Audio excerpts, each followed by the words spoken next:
আসসালামু আলাইকুম গাইস, আজকে কঠিন একটা চিপায় পড়ছি। মানে যে চিপায় পড়ছি ওটা মানে বলার মতন না, আমি বলতে পারছি না।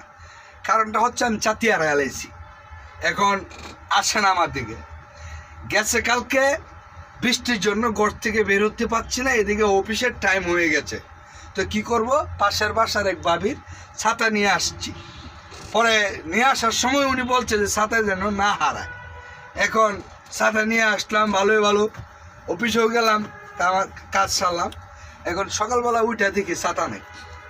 আলা এখন বুঝেন আলা কি পরিমাণ চিপার মাঝে আছে, ছাতা নাই। এখন এই 300 টাকা বাসে বাজে 600 টাকা জরিমানা দিতে হবে, এর ছাড়া আর বিকল্প কিন্তু রাস্তা নাই। তো বুঝতেই পাচ্ছেন কীরকম চিপায় আছে। আজকে আমার দুঃখটা শেয়ার করুম, এই কখন থেকে চেষ্টা করতেছি কিন্তু পারছি না আপনাদের কাছে আমার মনের দুঃখটা শেয়ার করতে। তো এই পর্যন্ত আমার সাথেই থাকবেন, ভালো থাকবেন, আল্লাহ হাফেজ।